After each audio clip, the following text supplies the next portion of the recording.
Salut Georges, merci de nous accorder quelques minutes pour Jab Live. On est à Montréal avant l'UFC 315, à quelques jours du grand rendez-vous. C'est le retour de l'UFC pour la première fois depuis 10 ans à Montréal. C'était en avril 2015, la dernière fois déjà.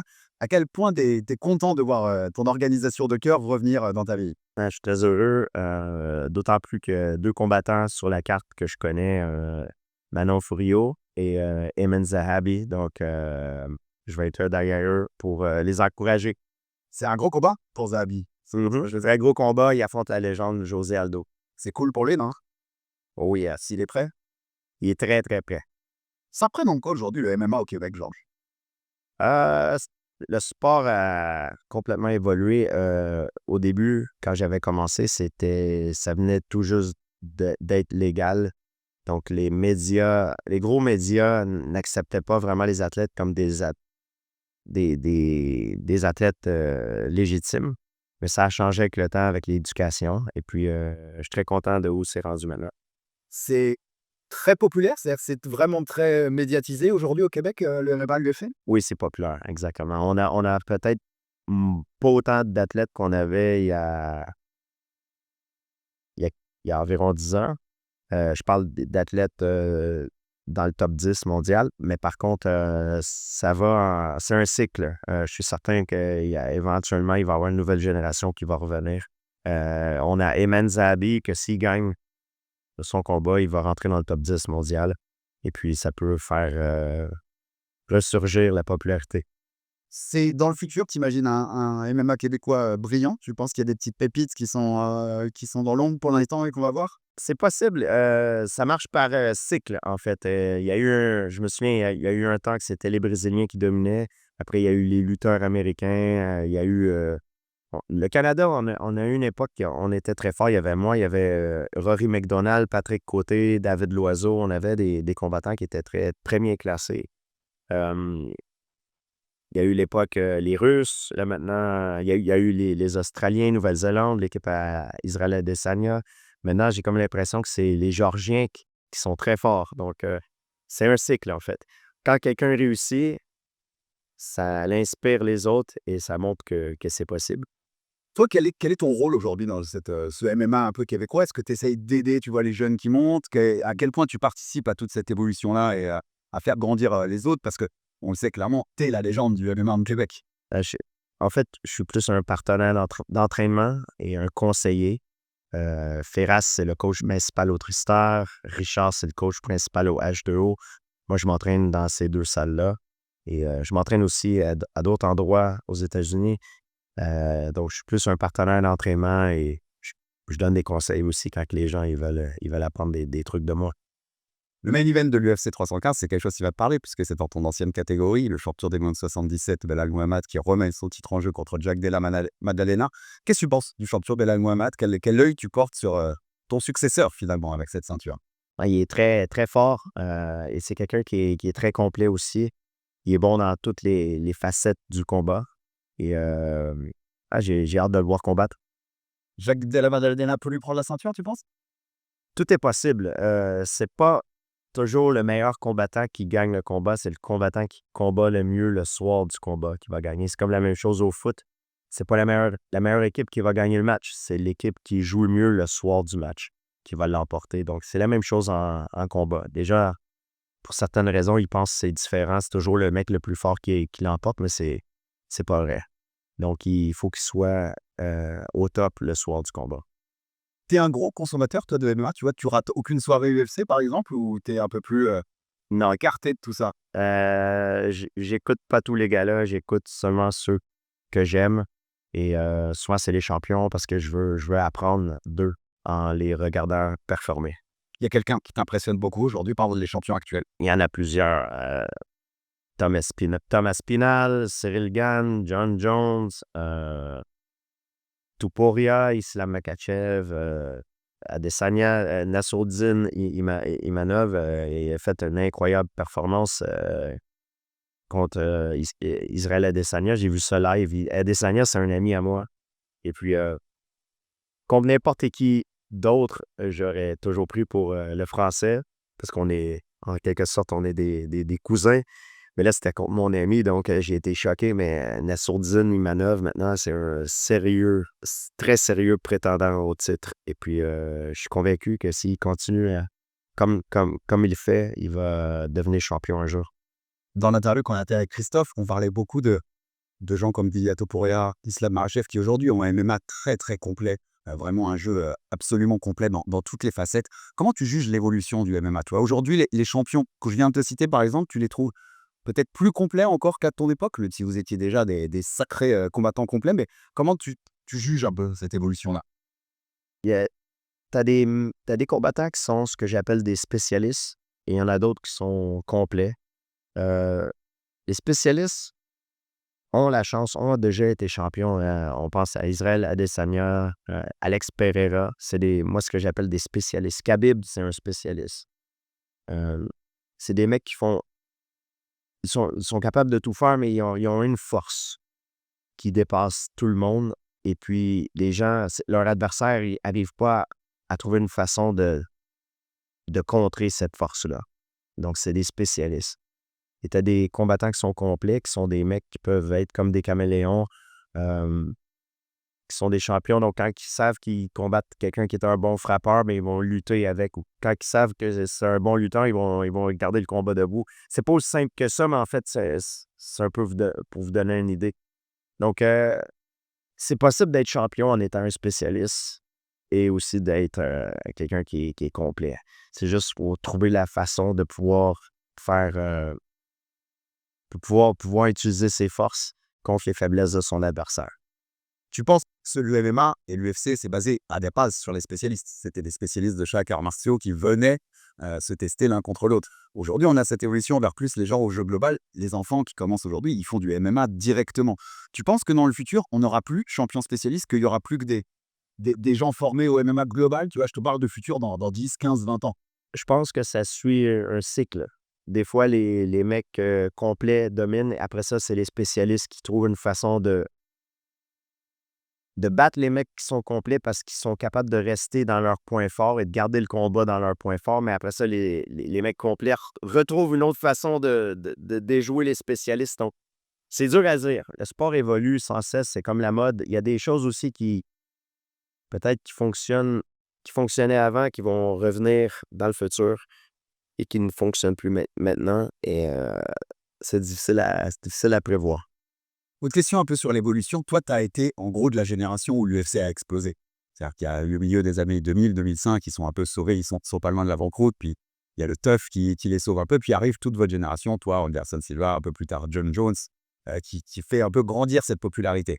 Aujourd'hui, quel œil tu portes sur le mastodonte qui est devenu l'UFC? Aujourd'hui, c'est une des entreprises sportives les plus grosses de la planète. Je pense que sur la planète combat, c'est les numéros 1 largement. Quel œil tu portes, tu vois, sur ce qui est devenu finalement l'UFC? Ouais, c'est incroyable. Quand on pense où ils ont commencé et où ils sont rendus maintenant, c'est absolument incroyable. Euh, le UFC, pour faire une analogie, c'est un peu le vaseline de la gelée de pétrole. Hein. Les gens disent même plus on fait du MMA, on fait du UFC. J'entends ça souvent. Donc, ils ont pris le sport et puis ils dominent, en fait. Je crois qu'on peut revenir à une époque comme quand il y avait Pride, où il y a plusieurs organisations fortes ou qui sont devenues tellement forts aujourd'hui qu'ils vont rester les numéros 1 quoi qu'il arrive. Tout peut arriver, mais je pense que c'est bon pour les combattants qu'il y ait plusieurs différentes organisations parce que ça donne une chance aux combattants de si ça ne fonctionne pas à quelque part, ils peuvent aller ailleurs. Euh, c'est sûr, le UFC veulent avoir le monopole parce qu'ils sont en business. Pour eux, c'est normal, c'est leur but, mais pour les combattants, c'est mieux que ça soit pas un monopole, en fait, que ça soit pas dominé totalement par le UFC. C'est bon qu'il y ait une option pour aller ailleurs. Tu changerais des choses aujourd'hui aux règles du MMA, par exemple, Oui, ou au fonctionnement de l'UFC, et qu'est-ce que tu changerais? je changerais plusieurs choses. Premièrement, pas de round. Je trouve ça stupide qu'il y ait des rounds. Des fois, ça change le momentum du combat et même le résultat du combat. Donc un round unique? Un round unique. Combat normal, c'est 15 minutes. Combat de championnat, 25 minutes. Ou tous des combats de 15 minutes sans arrêt. la raison pour laquelle il y a eu des rounds, c'est parce que c'était pour que ça soit accepté par la commission athlétique et que ça ressemble plus à la boxe. Mais je trouve pas que les rounds, je pense pas qu'il devrait avoir des rounds. Euh, Genre, il les, y aurait plein qui auraient du mal sur le cardio, hein. Ça, c'est évident. ouais, mais oui et non parce que c'est différent. C'est un travail différent. Donc, les gens vont s'adapter. Le cardio, c'est quelque chose que je crois pas vraiment en combat. Tous les athlètes qui compétitionnent au UFC sont tous des bons, c'est tous des bons athlètes et leur VO2 max est probablement peut-être à leur top. Ce qui fait la différence quand quelqu'un tombe fatigué ou quelqu'un s'épuise plus vite, souvent c'est en rapport avec l'efficacité. Si, si t'es efficace et t'apprends à te battre d'une façon économique en effectuant tes techniques, mais en dépensant le moins d'énergie possible, c'est là, c'est là que tu as un avantage. Et moi, j'ai souvent fait des sparring, même quand je commençais dans l'entraînement, ou même encore aujourd'hui, je suis plus vieux, j'ai 43 ans, je peux aller tourner avec un jeune et à cause de mon efficacité, je peux l'épuiser. C'est pas parce que je suis en meilleure forme physique, c'est parce que je suis plus efficace que lui. Euh, c'est ma façon de penser. Il y en a bien des gens qui vont être en désaccord avec moi, mais au niveau de l'élite mondiale, je crois que c'est l'efficacité qui fait vraiment la différence. Donc, que ce soit des rounds de 5 minutes ou un round de 15 minutes, je pense que les gens vont s'adapter. Un round de 15 minutes, ça ferait qu'on jugerait le combat dans son ensemble. Si on regarde des rounds, est-ce que tu serais d'avis et d'accord de dire on juge le combat quand même dans son ensemble? Tu sais, c'est le Prime à l'époque qui faisait ça, où tu avais plusieurs rounds, mais on jugeait sur le combat et non round par round. Mais la raison pour laquelle il y a des rounds, c'est justement pour pouvoir juger chaque round. C'est pour que on fasse plusieurs combats dans un combat et après, on décide de qui est le meilleur. Euh, mais je pense pas que c'est la meilleure façon de faire. Ça, c'est mon opinion à moi. On sait que tu es quelqu'un qui a jamais arrêté de t'entraîner, même après ta carrière. Aujourd'hui, c'est quoi le rythme de Georges Saint-Pierre dans une semaine, le rythme d'entraînement? Combien de fois tu t'entraînes par semaine? J'essaie de m'entraîner à chaque jour. Euh, je suis plus occupé maintenant que je l'étais quand je compétitionnais parce que je suis aussi un entrepreneur. J'ai une compagnie d'équipement de fitness, maison, une compagnie de suppléments alimentaires, de gageures en ligne, une vodka même, une marque de linge, euh, des, euh, des plateformes de fitness et aussi des vidéos d'instruction d'arts martiaux. Donc, j'ai des films, j'ai plein de choses, des séminaires, des conférences. Donc, je m'ennuie vraiment pas. Je vais te faire un scénario fantaisiste parce qu'on sait que ça n'arrivera pas, mais le Georges Saint-Pierre d'aujourd'hui, il pourrait recombattre à l'UFC. Tu penses que tu aurais le niveau? Et ou alors, en combien de temps il te faudrait, je parle du niveau physique, pas du niveau tactique, ça j'ai aucun doute sur toi, mais en combien de temps il te faudrait pour être en forme pour le faire? C'est sûr que je récupère peut-être pas aussi bien que je récupérais avant. Par contre, j'ai beaucoup plus de connaissances. Et maintenant, je suis en rééducation pour une opération à l'épaule que j'ai eue il y a 4 mois. Par contre, si je me laisse le temps de récupérer et que j'y retrouverai le goût, si je, la raison pour laquelle je ne retourne pas, c'est parce que je ne suis tout simplement plus la même personne que j'étais à l'époque quand je compétitionnais. Quand je compétitionnais, je voulais être le meilleur au monde. C'était ça qui était le plus important pour moi. J'aurais tout fait pour y arriver. Il n'y a rien qui pouvait m'arrêter. C'est une mission. J'ai été en mission. J'ai plus le même état d'esprit maintenant. Essayer de prouver que je suis la personne la plus forte au monde, c'est plus ce qui m'excite maintenant. Je suis passé à autre chose. Et c'est la raison pour laquelle j'ai vraiment pris ma retraite. Euh, et je le regrette pas. Mais oui, si je retrouverais la passion, puis ça serait encore mon but, probablement que je pourrais être très, très compétitif encore aujourd'hui. Ouais, quand tu regardes le roster des welter à l'UFC aujourd'hui, tu te dis qu'il y a des mecs que tu pourrais battre. Je veux pas être arrogant, mais je suis convaincu que je pourrais être très, très compétitif. Ouais. Et avec le recul maintenant, ça fait quand même quelques années que tu as pris ta retraite. Dernier combat, on rappelle, en 2017, quand tu avais conquis cette deuxième ceinture contre Michael Bisping. C'est quoi ton meilleur souvenir à l'UFC, si tu dois en sortir qu'un seul? Le meilleur, je dirais, c'est la première fois que j'ai gagné le combat de championnat du monde parce que c'était mon but, c'était ma mission pendant des années. puis personne n'y croyait. Ça, c'est mon numéro 1. Et mon numéro 2, c'est ma revanche contre Matt Serra à Montréal. Et le numéro 3, Michael Bisping, mon retour à New York pour gagner la ceinture des 84 kilos. Il était quand même beau celui-là. Les Français, ces derniers mois aussi, on t'a découvert au-delà du monde du MMA, ils t'ont découvert dans une série, La Cage, dans Netflix. Est-ce que tu es partant pour une saison 2? Est-ce que c'est déjà dans les tuyaux? Je sais que la saison 2 a été signée, donc est-ce qu'on te verra dans la prochaine saison de La Cage, genre? Je ne sais pas si je peux en parler. Donc, Ce qui veut dire que tu as été contacté. j'ai il y a eu des pourparlers, mais il y a rien de sûr à 100% pour le moment. Ça t'a plu? Avec, tu vois, cette expérience, même je sais que quand tu allais tourner, j'avais vu des images de toi sur le tournage, tu étais très content de le faire. Mais après, quand tu as vu le résultat, la série, que tu as pu la voir, à quel point ça t'a plu cette expérience? C'est une belle expérience, c'était le fun. Ça m'a permis de voyager, retourner en France. J'adore la France, donc non, j'ai bien aimé ça. Et ce qui est drôle, c'est que il y a d'autres projets qui sont en pourparlers en ce moment. Et puis, dans La Cage, il y a comme une scène où le héros principal vient s'entraîner à Montréal, chez moi. Et il y a des gens qui croient que c'est vraiment ma maison et c'est mon chalet où j'habite avec la cage et tout. Donc, il y a eu. Donc les gens, ils viennent en pleine plage. Donc, il y a des gens qui m'ont approché pour certains projets en croyant qu'ils peuvent venir filmer chez moi, mais ça a été fait, ça a été fabriqué, ça n'existait pas en réalité. Donc, ça m'a fait rire un petit peu. Donc, les gens, ils ont tellement cru. Et en fait, c'était juste pour la série, en fait. 2 petites dernières questions. Merci beaucoup pour ton temps, genre, c'est un plaisir. On est avec Christophe Midou, ici à Montréal. C'est lui qui nous a permis de faire la connexion avec toi et de faire cette interview.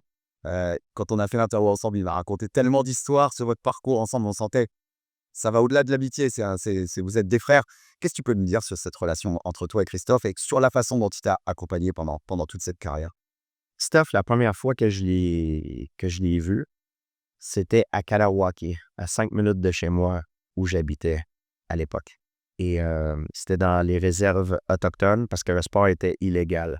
Donc, ils le faisaient dans les réserves autochtones parce qu'eux, ils ont leur propre territoire. Même si c'est dans le Canada, ils ont leurs règles et tout. Donc, je suis allé voir le gala du IFC. À l'époque, c'était IFC. Et Christophe combattait dans un tournoi. C'était dans les poids lourds, c'était pour le championnat. Et puis, il a détruit ses adversaires en quelques secondes. Et je voyais que c'était un Français qui venait du karaté Kyokushinkai comme moi. Moi, j'étais ceinture noire en karaté Kyokushinkai. J'étais un adolescent à l'époque. Et il est tout de suite devenu mon idole, en fait. Mais Christophe ne me connaissait pas. Personne ne me connaissait à l'époque. Et quelques semaines plus tard, par pur hasard, je l'ai rencontré dans la rue. Il faisait du shopping et puis je l'ai vu, j'étais en voiture. Donc, j'ai garé ma voiture. Il y avait du trafic, tout le monde me klaxonnait. Je suis sorti de ma voiture, je suis allé le voir. Ouss, Monsieur Midou, je vous ai vu combattre à Kanawake au IFC. J'aimerais apprendre à m'entraîner pour le MMA. Je suis ceinture noire de karaté Kyokushinkai. Est-ce qu'il y a un endroit que vous connaissez où que je peux prendre des cours? Il m'a regardé, il m'a dit viens demain à tel endroit, à telle salle, à telle heure. Et puis, depuis ce temps-là, on ne s'est jamais quitté. Il m'a raconté à quel point. Et c'était un scénario de film. Je ne sais pas pourquoi il m'a donné une chance comme ça, mais ça a changé ma vie. Puis, c'est des moments comme ça qu'on a dans notre vie, des fois on arrive à un point, puis ça donne une direction complètement différente. Et puis, si ça ne s'était pas passé, je ne serais pas ici aujourd'hui en train de vous parler de ma carrière en MMA. Ouais, il me racontait à quel point vous aviez tout fait pour, voilà, grandir dans cette carrière. Il me racontait les passages dans la salle de lutte avec les lutteurs olympiques qui ne vous acceptaient pas et puis qui finissaient par vous accepter. Quand on prend le recul après sa carrière, est-ce que le plus beau, c'est pas ça? C'est pas ces souvenirs-là, le voyage avec les amis et les proches pour doser la tonalité? Durant le trajet, quand tu es en mission, le stress et tout, ça fait oublier des fois le plaisir de la chose. Parce que au fond, on aime le sport qu'on fait, mais avec le stress, on n'apprécie pas vraiment. Et c'est quand on réussit et qu'on regarde en arrière et on essaie de se rappeler des beaux souvenirs qu'on réalise qu'on aime vraiment ça, en fait. Tu nous as parlé de venir du karaté, on le sait. On en a une autre qui vient du karaté, c'est Manon Fiorot qui va disputer cette ceinture à l'UFC 315 à Montréal dans quelques jours. Qu'est-ce que tu penses de Manon, la combattante? À quel point elle t'impressionne par ses performances dans la cage? Mais je suis convaincu que dans quelques jours, on va avoir une nouvelle championne et puis ça va être bien. Et puis elle mérite, elle travaille très fort, elle est en superbe condition physique et puis j'ai bien hâte de la voir combattre. Je sais que nous, on a eu une ceinture intérimaire avec Cyril Gag, mais que ce serait la première ceinture undisputed, incontestée. C'est important que ce soit quelqu'un comme Manon. Tu vois aussi une femme, ce qui va à l'encontre de tous les clichés qu'on a charriés dans le MMA pendant des années, où les gens disaient que c'était un sport de sauvage, notamment en France, où l'on était très dur pendant très longtemps. Ça a mis longtemps à être légalisé. C'est important que ce soit Manon.